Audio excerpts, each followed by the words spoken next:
J'appelle Selma et Myriam pour l'enfance volée.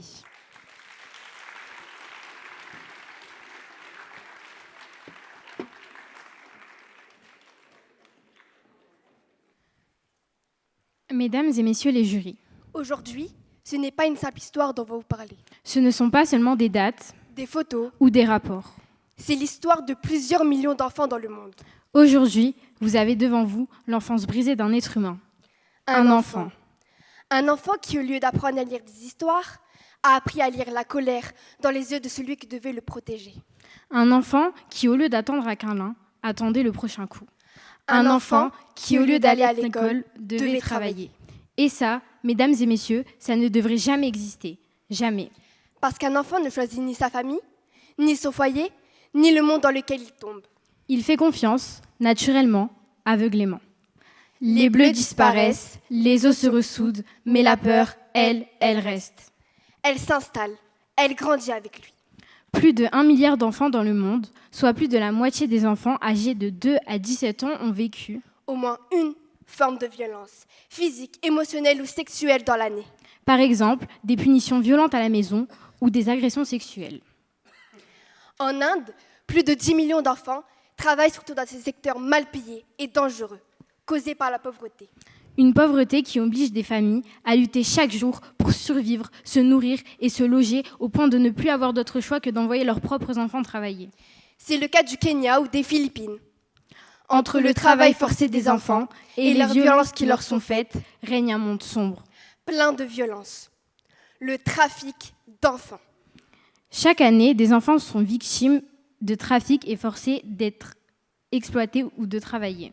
Au lieu d'aller à l'école. Voici le témoignage d'une bouleversant fillette vietnamienne qui s'est fait piéger et exploiter.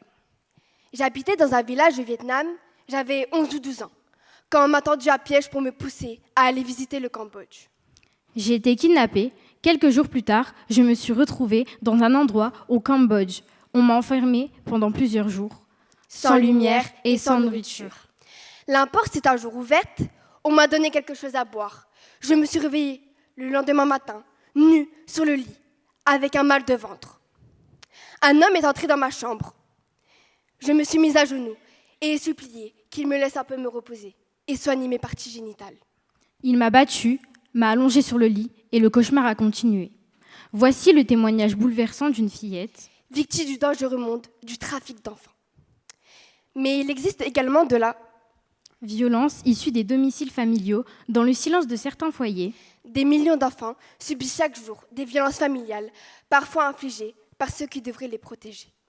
L'article 222-13 du Code pénal dispose « Frapper un enfant est interdit et puni jusqu'à 5 ans d'emprisonnement et 75 000 € d'amende. Voire 30 ans de réclusion criminelle si cela entraîne la mort de l'enfant. » Dans la plupart des cas, est faite volontairement, mais parfois l'agresseur est doté d'un trouble psychologique, comme la bipolarité ou encore la schizophrénie.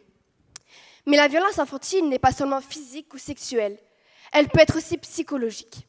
C'est le cas de Céline Raphaël, enfant battue de la bourgeoisie. Sous les attentes de son père, elle gagnait des trophées, mais à la maison, elle n'atteignait pas les attentes de son père. Plus le concours approchait, plus la violence s'aiguisait. Céline est enfermée à la cave, Privée de dîner ou condamnée à un mélange d'omelette et de yaourt. Ce que tu joues, c'est de la bouillie, justifie son père. Trouvez-vous ça normal que Céline Raphaël ou d'autres enfants subissent de telles violences pour un loisir ? Les enfants ont le droit de pratiquer les loisirs qu'ils veulent, sans pression ni intention auprès de leurs parents. Pour y remédier, on pourrait installer dans tous les établissements scolaires une boîte papillon, comme à Nice. L'utilité de cette boîte permet aux élèves victimes de violences à la maison d'en parler à travers un papier. On pourrait utiliser un numéro contre les violences infantiles pour les enfants de moins d'1,30 m, comme l'a fait l'Espagne. On parle souvent de justice, de loi, de sanctions. Mais la première des justices, c'est celle que l'on doit aux plus vulnérables. Un enfant n'a ni défense, ni pouvoir, ni choix. Alors c'est à nous de refuser l'inacceptable, c'est à nous de dire que la violence n'éduque pas, qu'elle détruit. Et c'est à nous, enfin, de rappeler une évidence. Protéger un enfant, ce n'est pas un devoir parmi tant d'autres.